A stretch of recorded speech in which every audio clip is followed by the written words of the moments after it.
다같이 사도신경으로 신앙 고백하면서 새벽 기도 시작합니다. 나는 전능하신 아버지 하나님 천지의 창조주를 믿습니다. 나는 그의 유일하신 아들 우리 주 예수 그리스도를 믿습니다.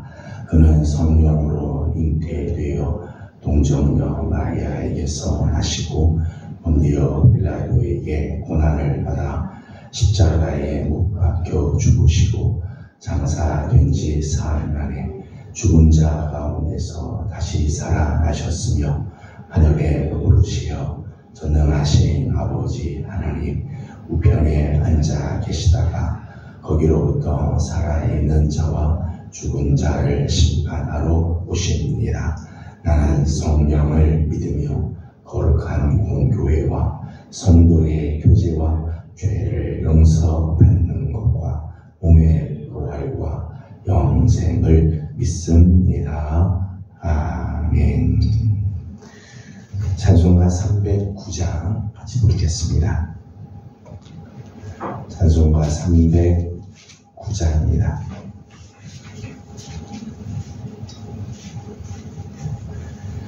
목마른 내 영혼 주가 이미 허락한 그 귀한 영생수 주여 갈망합니다.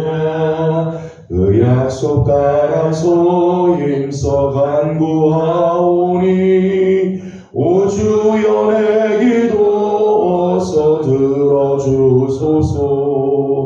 예수의 사랑 예수의 사랑 바다 물결같이 내게 임하니 영광의 물결에 온전히 쌓여서 내 영혼의 기쁨 한량 없도다. 주 내게 약속한 금비 내려주시려 은혜의 어구름 건너편에 떠올라 그 귀한 징조가 내게 밝히 보이니 나 힘을 다하여 주께 간구합니다.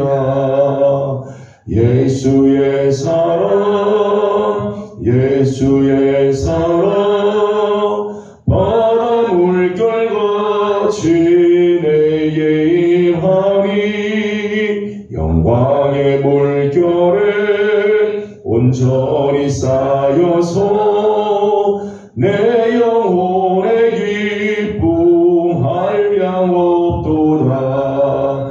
은혜의 소낙비 지금 흡족히 내려 구원의 큰 강물을 흘러차고 넘쳐서 내 주와 모든 죄 모두 씻어버리니 나 지금 은혜를 충만하게 바랐네. 예수의 사랑 예수의 사랑 바다 물결같이 내게 임하니 영광의 물결에 온전히 쌓여서 내 영혼의 기쁨 한량 없도다. 그 차고 넘치는 주의 은혜의 물결 힘차게 밀려와 내게 만족합니다. 오 할렐루야로 주를 찬송하오니 내 마음의 기쁨이 항상 충만함이라. 예수의 사랑 예수의 사랑 바다 물결같이 내게 임하니 영광의 물결에 온전히 쌓여서 내 영혼의 기쁨 한량 없도다.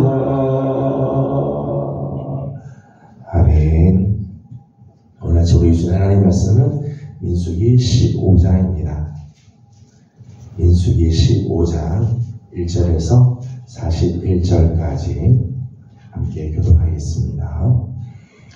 여호와께서 모세에게 말씀하여 이르시되 이스라엘 자손에게 말하여 그들에게 이르라. 너희는 내가 주어 살게 할 땅에 돌아가서 여호와께 화제나 번제나 소원을 갚는 제사나 낙헌제나 정한 절기 제에 소나 양을 여호와께 향기롭게 드릴 때에 그러한 헌물을 드리는 자는 모든 가로 10분의 1에 기름 4분의 1을 기름을 섞어 여호와께 소제로 드릴 것이며 번제나 다른 제사로 드리는 제물이 어린 양이면 전제로 포도주 4분의 1 흰을 준비할 것이요 순양이면 소제로 온 가루 10분의 2에 기름 3분의 1을 섞어 준비하고 전제로 포도주 3분의 1 흰을 드려 여호와 앞에 향기롭게 할 것이요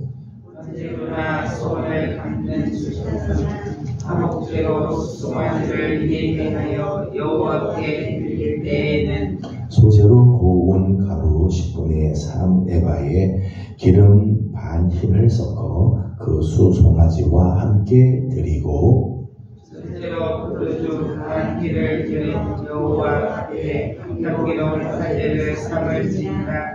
수송아지나 순양이나 어린 순양이나 어린 염소에는 그 마리 수마다 위와 같이 행하되 너희가 준비하는 수요에 따라 각기 수요에 맞게 하라. 누구든지 본토 소생이 여호와께 향기로운 화제를 드릴 때에는 이 법대로 할 것이요 너희 중에 거류하는 타국이나 너희 중에 대대로 있는 자나 누구든지 여호와께 향기로운 화제를 드릴 때에는 너희가 하는 대로 또 이해할 것이라. 회중곧 너희에게나 거류하는 타국인에게나 같은 율법이니 너희의 대대로 영원한 율례라. 너희가 어떠한 대로 타국인도 여호와 앞에 그러하리라. 너희에게나 너희 중에 거류하는 타국인에게나 같은 법도 같은 규례이니라. 여호와께서 모세에게 말씀하여 이르시되 이스라엘 자손에게 말하여 이르라.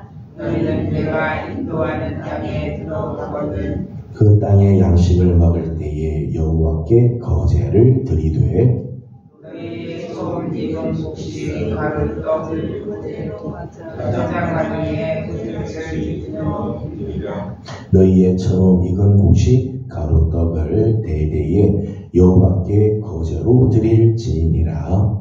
너희가 그를 범죄하여 여호와가 모세에게 말씀하신 이 모든 명령을 지키지 못하되 곧 여호와께서 모세를 통하여 너희에게 명령한 모든 것을 여호와께서 명령한 날 이후부터 너희 대대에 지키지 못하여 회중이 그 중에 범죄하였거든 온 회중은 수송아지 한 마리를 여호와께 향기로운 화제로 드리고 그대로 소제와 전제를 드리고 순염소 한 마리를 속죄제로 드릴 것이라. 제사장이 이스라엘 자손의 온 회중을 위하여 속죄하면 그들이 사함을 받으리니 이는 그가 부지 중에 범죄함이며 또 부지 중에 범죄함으로 말미암아 헌물 곧 화제와 속죄제를 여호와께 드렸음이라. 이스라엘 자손의 온 회중과 그들 중에 거류하는 타국인도 상관없는 것 같은 것은 온 백성이 부지 중에 범죄하였음이니라. 만일 한 사람이 부지 중에 범죄하면 1년 된 암염소로 속죄제를 드릴 것이요 제사장은 부지 중에 범죄한 사람이 부지 중에 여호와 앞에 범한 죄를 위하여 속죄하여 그 죄를 속죄할지니 그리하면 사함을 얻으리라. 이스라엘 자손 중 본토 소생이든지 그들 중에 거류하는 타국인이든지 누구든 부지 중에 범죄한 자에 대한 법이 동일하거니와 또 일지 착복이든지 오히려 무엇을 범하며 누구나 여호와를 인정하는 자니 그의 백성 중에서 끊어질 것이라. 그런 사람은 여호와의 말씀을 멸시하고 그의 명령을 파괴하였은즉 그의 죄악이 자기에게로 돌아가서 온전히 끊어지리라. 이스라엘 자손이 광야에 거류할 때에 안식일에 어떤 사람이 나무하는 것을 발견한 자, 그 나무하는 자를 발견한 자들이 그를 모세와 아론과 온 회중 앞으로 끌어왔으나 어떻게 처치할지는 지시하심을 받지 못한 고로 가두었더니 여호와께서 모세에게 이르시되 그 사람을 반드시 죽일지니 온 회중이 진영 밖에서 돌로 그를 칠지니라. 온 회중이 곧 그를 진영 밖으로 끌어내고 돌로 그를 쳐 죽였소. 여호와께서 모세에게 명령하신 대로 한다. 여호와께서 모세에게 말씀하여 이르시되 이스라엘 자손에게 명령하여 이대로 그들의 못한 기회의 수를 만들고 청색 끈을 그 뒤에 수에 놓아라. 이 술은 너희가 보고 여호와의 모든 계명을 기억하여 준행하고 너희를 방종하게 하는 자신의 마음과 눈의 욕심을 따라 음행하지 않게 하기 위함이라. 그리하여 너희가 내게 모든 계명을 기억하고 행하며 너희의 하나님 앞에 거룩하리라. 같이 공독합니다. 나는 여호와 너희 하나님이라. 나는 너희의 하나님이 되려고 너희를 애굽 땅에서 인도해 내었느니라. 나는 여호와 너희의 하나님이니라.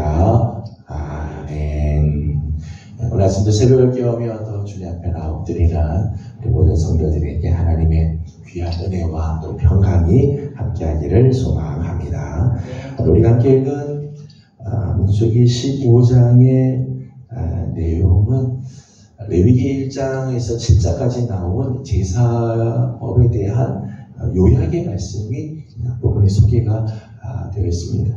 근데 민수기 전체를 보게 되면 뜬금없이 이렇게 제사의 이야기가 왜 이렇게 기록이 되었을까 하는 부분이 있습니다. 근데 민수기 전체 구조를 보게 되면 1장에서 14장까지는 출애굽 제2년 2월 초하루부터 시작된 인구조사부터 계속해서 시간적으로 계속해서 연결된 일련의 사건들이 이제 기록이 되어 있어요. 1장에서 14장까지가 한 묶음으로 이제 기록이 되어 있습니다. 그리고 민수기 20장부터는 두 번째 가데스 바네아에서의 사건이 이제 기록이 되어 있죠. 가나안에 입국하기 바로 직전에 있었던 이제 사건, 출애굽 39년째 있었던 사건의 기록이 이제 민수기 20장부터 이제 기록이 되어 있습니다. 그래서 오늘 우리가 함께 읽은 15장에서부터 19장까지는 출애굽 2년 이후부터 출애굽 제 39년 사이 38년 동안에 있었던 광야의 여정과 그때 계시되었던 말씀들이 기록이 되었다고 할 수 있겠죠. 신명기 2장 14절 말씀을 보게 되면 가데스 바네아에서 떠나 세례 시내를 건너기까지 38년 동안이라 그렇게 해서 이제 신명기가 이제 기록이 되는데 그때 그 기간 동안에 해당되는 것이 이제 민수기에서는 15장에서부터 19장까지의 내용이라는 거예요. 그런데 오늘 본문을 보게 되면 본문에 이제 감정적인 배경이 있습니다. 시간적인 배경을 보게 되면 그 기간 동안에 있었던 기고 또 감정적인 배경을 보게 되면 지난 시간에 보았던 것처럼 가데스 바네아에서 저들이 불신앙의 사건으로 인해서 가나안의 입국이 유보가 되죠. 지연이 되게 됩니다. 또 광야에서 사람들은 점점 죽어가게 되죠. 출애굽 1세대들 그러니까 20세 이상으로 남자 20세 이상으로 계수되었던 자들이 광야에서 죽임을 당하게 되잖아요. 점점 죽어가는 그런 입장입니다. 이런 상황에서 감정적인 면을 보게 되면 이스라엘 안에는 절망과 시리의 늪에서 헤어나오지 못하는 그런 상황이었다는 거죠. 그러니까 지금 이런 상황 속에서 하나님께서 제사에 대한 규례를 지금 말씀하시는 거예요. 오늘 이 말씀하시는 이 제사와 관련된 이 규례는 단순히 무거운 규례, 너희들이 이걸 꼭 해야 한다라고 하는 고된 짐으로 하나님께서 주신 것이 아니라, 하나님께서 이 제사에 대한 말씀을 하신 이유는 이스라엘을 포기하지 않으시고 죽음의 땅 저 건너편에 펼칠 그 희망에 가득한 미래를 약속하는 표시로서 이 오늘 제사에 대한 규례를 주고 있다는 거예요. 이 규례, 이 제사에 대한 말씀이 겉으로 보기에는 제사를 꼭 지켜야 된다고 하는 이런 무거운 짐처럼 보이지만, 사실은 이 제사에 대한 규례의 내용을 오늘 우리가 함께 보게 되면 그 안에는 하나님께서 이스라엘을 위해서 예비하신 은혜를 회복시켜 줄 것에 대한 말씀. 그래서 오늘 우리가 함께 읽은 이 본문의 말씀은 이 출애굽을 한 1세대들에게 위해서 주신 말씀이 아니라 출애굽 2세대들에게 주시는 말씀. 20세 이하의 이 계수된 자들에게 주시는 말씀으로 우리가 보게 되어집니다. 오늘 말씀을 보게 되면 이들에게 주시는 이 출애굽 제2세대들에게 주시는 말씀을 통해서 하나님께서 저들에게 오히려 희망을 주시고 하나님께서 은혜의 회복을 주시는 그런 부분들이 몇 가지가 있게 되죠. 첫 번째는 하나님께서 이 제사의 규례를 통해서 이스라엘 백성들에게 향기롭게 저들이 제사를 받을 것에 대한 말씀을 하고 계세요. 오늘 본문을 보게 되면 3절, 7절, 10절, 13절, 14절 말씀 보면 여호와께 향기로운 제물이라 하고 많은 표현들이 계속해서 반복해 나오는 것을 보게 됩니다. 13절 말씀을 같이 읽어보도록 하겠습니다. 13절 말씀 같이 보도록 합니다. 13절과 14절을 같이 보죠. 시작.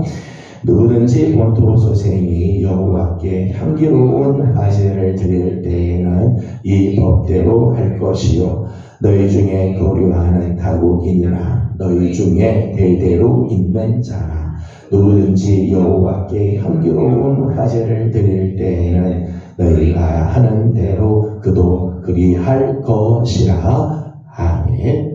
하나님께서 지금 가데스 바네아에서 이스라엘 백성들이 불순종하고 가나안 땅 정탐하고 와서 저들이 원망하고 그것 때문에 하나님께서 가나안 땅에 들어가지 못하게 40년 동안의 광야 생활을 하게 하는 진노를 내리시잖아요. 지휘관들이 즉사에서 죽고 20세 이상 된 사람들은 광야에서 다 죽도록 하나님께서 그렇게 말씀하죠. 그런 상황에서 이스라엘 백성들이 가지고 있는 마음 얼마나 무겁겠어요. 진노를 당하는구나, 우리는 버림을 당한 것은 아닌가 하는 그런 마음이 들겠죠.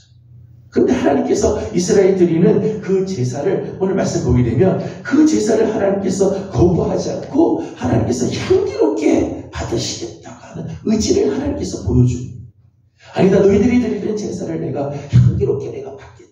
너희들이 드리는 제사는 향기로운 제사다, 제물이다. 하나님 그렇게 받으시겠다는 거죠. 오늘 이 말씀을 통해서 하나님은 이스라엘 안에 제사를 다시 회복시킬 것에 대한 말씀을 해주고 있습니다. 조상 때부터 주셨던 언약이 파기되지 않고 가데스 바네아에서 이 하나님께서 주신 언약이 파기되지 않고 오히려 하나님의 언약이 갱신되는 것을 의미하고 있다는 거죠.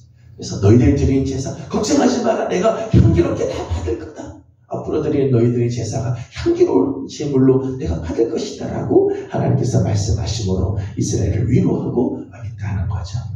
오늘 말씀을 보게 되면 향기로운 제사로 하나님께서 받으시는, 향기로운 제물로 하나님께서 받으시는 부분에 대해서 보게 되면 어떤 종류의 제사를 드리느냐, 이게 중요하잖아요. 오늘 말씀 보면 화제를 드리든 번제를 드리든 소원제나 낙헌제나 절기제나 어떤 제사를 드리는지 상관없이 하나님께서 향기롭게 받으시겠다.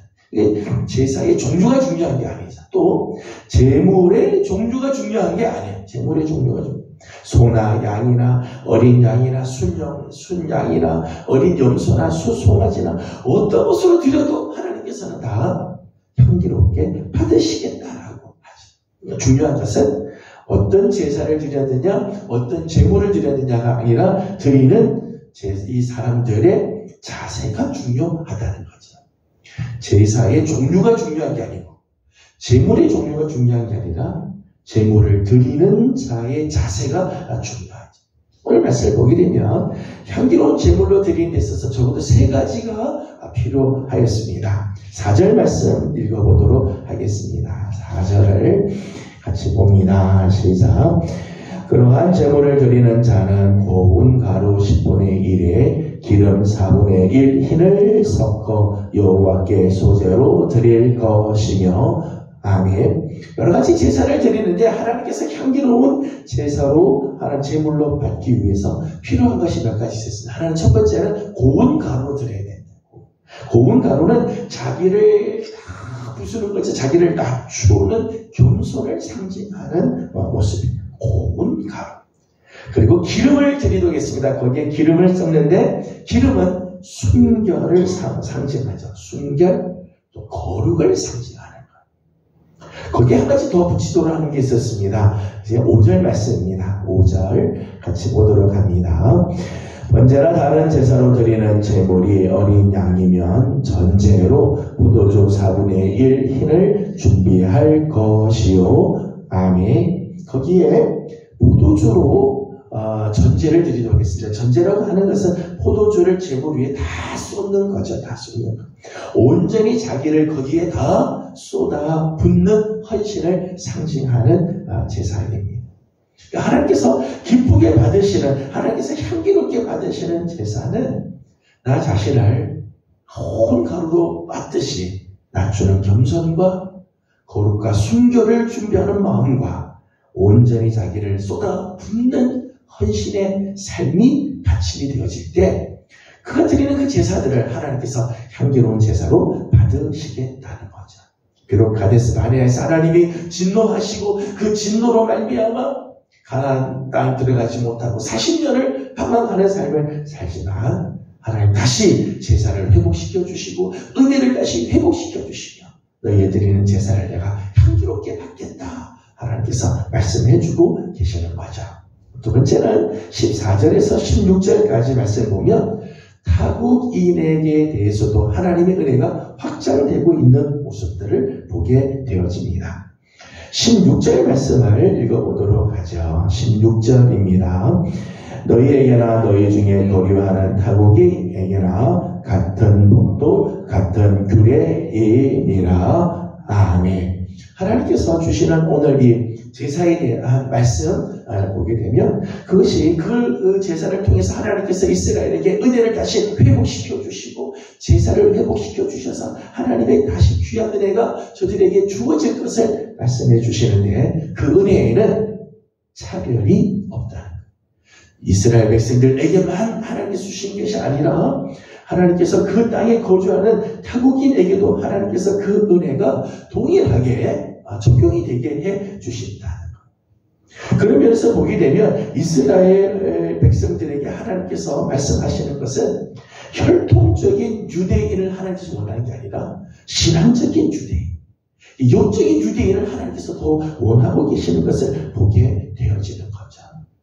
유대인들이라 할지라도 하나님의 온전한 제사를 드리지 않고 하나님의 말씀을 거역하고 믿지 않고 불신하면 하나님 앞에서 징계를 당하지만 비록 타국인이라 할지라도 저들이 하나님께 제사를 드리고 하나님을 믿는 신앙으로 나가고 하나님 앞에 신앙의 결단들을 하는 사람이라면 하나님의 은혜 안으로 들어오게 해주시는 것을 보게 되어집니다. 이런 면에서 이스라엘은 혈통적 혈연적 공동체를 넘어서 신앙적 공동체라는 것을 알게 되죠. 하나님께서 이스라엘이라고 하는 이 공동체를 볼 때는 혈연 관계를 통해서만이 아니라 신앙적 공동체로 하나님께서 보고 계시는 것을 보게 돼요. 로마서 2장 28절과 29절 말씀 보면 바울이 그런 이야기를 하잖아요. 육신적 유대인이 아니다. 육신적. 혈통으로 유대인이 아니다. 또 육신적인 할례가 진짜 할례가 아니다. 내면적인 유대인이 진짜 유대인이고 할례는 마음에 하는 게 진짜 할례지 육신이 하는 것이 아니다. 표면적인 유대인이 아니고요. 내면적인 유대인. 겉으로 하는 할례가 진짜 할례가 아니라 마음에 하는 할례가 진짜 할례다라고 지적을 하고 있죠. 혈통을 자랑할 것이 아니라 하나님을 믿는 신앙을 강조해야 할 것을 말씀하죠. 그러면서 하나님께서 주시는 메시지입니다. 이스라엘 백성들에게 너희들이 믿음으로 살면 언제나 하나님의 은혜 안에 들어오게 되고 유대인만이 아니라 타국인들조차도 믿음으로 살면 하나님의 그 은혜 안으로 하나님은 언제나 불러주실 것에 대한 약속을 주고 계시는 거죠. 17절에서 21절까지 말씀을 보면 처음 익은 곡식을 거제로 드릴 것에 대한 말씀을 주고 있습니다. 19절과 20절 말씀을 같이 읽어보도록 합니다. 19절과 20절 읽겠습니다. 그 땅의 약식을 먹을 때에 여호와께 처음 익은 곡식 가른 떡을 거제로 가장마당에 거제같이 들어드리라. 아멘. 여기 보면 이제 거제라고 하는 제사가 나옵니다. 거제라고 하는 제사는 들국자를 써서 위로 올렸다가 아래로 내리는 이런 제사예요. 화제는 불로 태우는 제사인데 이 거제는 위로 올렸다가 이렇게 드립니다. 요제는 앞으로 드렸다가 흔들어서 드리는 제사라고 해서 앞으로 드렸다가 받는 제사고 거제는 위로 올렸다가 내리는 제사입니다. 제사의 의미는 어떤 의미인가 하면 제물을 하나님께 우선 드리는 거죠. 내게 주신 이 모든 이 귀한 곡식들 이것들은 다 하나님의 것입니다. 하나님 주셨습니다 하고 하나님께 올려드리는 하나님께 올려드리고 난 다음에 하나님께서 그것을 다시 주시는 거죠. 제사장이 다시 하나님으로부터 받는 거예요. 그래서 이 거제로 드린 것은 하나님께 감사함으로 드리지만 그 드린 것을 하나님이 다시 제사장들에게 주어서 제사장들의 음식이 되게 해주시는 제사입니다. 이제 거제예요. 너희들이 가나안 땅에 앞으로 들어가게 되면 너희들이 처음 익은 곡식을 가지고 반드시 거제로 드려라 라고 말씀을 하시는 거죠. 근데 이 거제로 드리는 규례에 전제가 하나 있어요. 전제가. 어떤 전제가 있는가 하면 가나안 땅에 반드시 들어가게 될 것. 그리고 가나안 땅에 들어가서 너희들이 농사를 짓게 돼서 그 땅에 터전을 마련하고 그리고 너희들이 거기서 반드시 수확을 하게 될 것이다. 이게 전제가 되어 있다는 거예요. 그러니까 너희들이 가나안 땅에 들어가 양식을 먹을 때 꼭 처음 익은 곡식은 거제로 드려라 라고 말씀을 하는 거죠. 이스라엘 백성들은 원래 유목민들 출신이잖아요. 유목 생활을 했어요. 가나안 땅, 광야 생활할 때도 역시 유목을 하면서 지내셨잖아요. 저들이 화제는 굉장히 익숙한 제사일 거예요. 화제는. 자기들 가지고 있는 짐승들 가지고 드리면 되는 거예요. 그런데 저들은 농사를 지어본 적이 없어요. 농사를 지어본 적이 없는데 하나님께서 말씀하시면서 너희들이 이제 앞으로 가나안 땅에 들어가서 농사를 지을 때 너희들이 농사를 지어본 적이 없지만은 너희들이 분명히 소출을 거둘 것이다. 풍성한 소출을 거두게 될 것이고 그리고 처음 익은 곡식으로 너희들이 거제를 드리도록 해라. 그렇게 말해요. 그러니까 이 거제에 대한 이 말씀은 단지 거제를 드려야 하는 의무를 말하기 전에 하나님께서 가나안 땅에 저들을 들어가게 반드시 할 것이며 그 가나안 땅에서 삶의 터전을 마련하게 될 것이고 저들이 수확한 모든 것들이 풍성한 열매를 얻어서 하나님께 감사와 영광을 올려드리게 될 것을 약속해 주시는 말씀이라는 거죠. 가나안 땅에 대한 소망을 다시 한번 확인시켜 주시는 말씀이라는 거예요. 이런 면에서 오늘 우리가 함께 읽은 민수기 15장의 내용은 단순히 저들에게 어떤 의무를 이야기하고 무거운 짐을 주시는 그런 율례가 아니라 하나님께서 은혜를 회복시켜 주실 것을 가나안 땅에 들어가 하나님께서 주시는 놀라운 은혜가 예비될 것을 그리고 그 은혜가 타국인에게도 차별 없이 하나님께서 공급해 줄 것을 약속해 주시는 은혜의 말씀이라는 거죠. 겉으로 보기에는 율법의 말씀이지만 그 속에는 하나님의 은혜가 담겨져 있는 부분들이라는 거예요. 우리 하나님은 그렇죠. 채찍을 들었다가도 하나님께서 다시 싸매어 주시는 하나님. 다시 우리에게 하나님께서 은혜를 베풀어 주시는 그런 하나님의 모습을 발견하게 됩니다. 오늘도 하나님께서 우리에게 주시는 하나님의 말씀들이 있습니다. 하나님께서 우리에게 주시는 하나님께서 주신 율법, 율례들이 있을 수 있어요. 그런데 하나님께서 우리에게 주시는 모든 율법과 율례는 무거운 짐이 절대 아니에요. 그 뒤에는 반드시 하나님의 은혜가 있고 그것을 통해서 하나님께서 주시고자 하시는 그 은총이 놀랍게 예비가 되어 있죠. 우리에게 소망으로 주시는 말씀들입니다. 저는 오늘도 우리 사랑하는 귀한 식구들이 하나님의 말씀을 대할 적마다 감사함으로 또 영광을 하나님께 올려드리며 하나님의 은혜 안에 거하는 우리 귀한 성도들의 삶이 되기를 주님의 이름으로 소망합니다. 기도하겠습니다. 거룩하신 우리 하나님, 은혜와 사랑을 감사드립니다. 지난밤도 주님의 은혜 가운데 저희들을 편히 주시게 하시고 또 오늘 아침 새벽을 깨우며 하루를 또 열게 하여 주심을 감사드립니다. 특별히 자녀들을 위하여 저녁 기도회를 통해 하나님 앞에 간구하게 하시고 또 새벽을 깨워 하나님 앞에 나와 엎드리는 귀한 종들 하나님께서 은혜를 도와시고 주의 전에 나옴이 기쁨이고 하나님 앞에 나와 엎드려 기도하는 것이 하나님의 축복임을 기억하고 하나님 앞에 나와 엎드릴 수 있도록 도와주시옵소서. 아버지 하나님, 오늘 이스라엘 백성들에게 제사에 대한 말씀 또 가나안 땅에 들어가 거제를 드릴 것에 대한 말씀을 주시는데 이 모든 말씀들이 무거운 짐, 저들이 반드시 해야 할 의무를 나가기 전에 하나님께서 이스라엘에게 주시는 은혜의 회복, 하나님께서 주실 그 소망의 말씀이 그 안에 담겨져 있는 것을 보게 됩니다. 비록 가데스 바네아에서 저들이 불신앙으로 진노를 당하지만 하나님 그 은혜를 다시 회복시켜 주시고 약속을 다시 갱신시켜 주시며 하나님의 은혜로 저들을 초대해 주시는 하나님의 그 사랑을 우리가 발견하게 됩니다. 오늘도 하나님, 오늘 우리가 하나님의 그 은혜로 다시 한번 나갈 수 있도록 길을 열어주시고 우리를 초대해 주심을 감사드리며 오늘도 그 하나님의 회복된 은혜를 맛보며 살아가는 우리 성도들 되게 하여 주시옵소서. 말씀이 짐이 아니라 은혜가 되게 하여 주시고 하나님의 말씀에 순종함이 오늘 우리에게는 큰 축복이 되는 복된 한 날 되게 하여 주시옵소서. 하나님의 성도들 중에 연약한 성도들이 많이 있습니다. 하나님께서 불쌍히 여겨주시고 위로해 주시고 그 마음을 하나님께서 강건하게 붙들어 주셔서 믿음으로 승리하는 귀한 식구들이 다 되도록 도와주시옵소서. 하나님 계속되는 자녀들을 위한 저녁 기도회를 하나님께서 기억하여 주시고 사랑하는 우리 부모님들 자녀들을 위하여 기도할 적마다 하늘의 문을 여시고 우리들의 자녀들을 하나님의 거룩한 손으로 붙잡아 주시옵소서. 오늘 아침도 간구하는 모든 기도에 우리 하나님 응답하여 주시기를 원하옵고 예수님의 이름으로 기도드리옵나이다.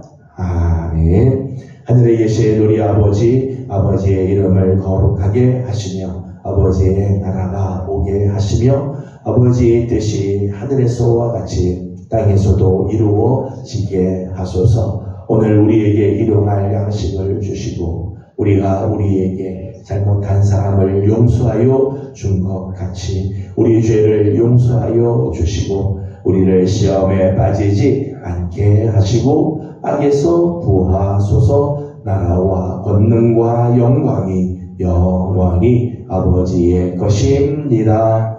아멘. 주신 말씀을 기억하면서 계속해서 기도하도록 합니다. 오늘 우리에게 하나님께서 다시 은혜를 회복시켜 주시고 약속을 갱신시켜 주시는 하나님의 귀한 은혜가 있습니다. 오늘 하나님의 말씀 붙들고 함께 기도하고 계속되는 저녁 기도회를 위해서 기도해 주시기 바랍니다. 오늘은 특별히 우리 약한 우리 성도들 중한 질병과 싸우고 있는 식구들을 위해서 기도해 주시고 우리 잘 알고 계시는 여러분들 위해서 기도해 주시고 잘 이길 수 있도록 함께 기도해 주시기 바랍니다. 함께 기도하고 개인적 기도 제목들 주님께 올려드리고 돌아가도록 하겠습니다. 다 같이 기도합니다. 거룩하시고 자비로우신 우리 아버지 하나님, 은혜와 사랑을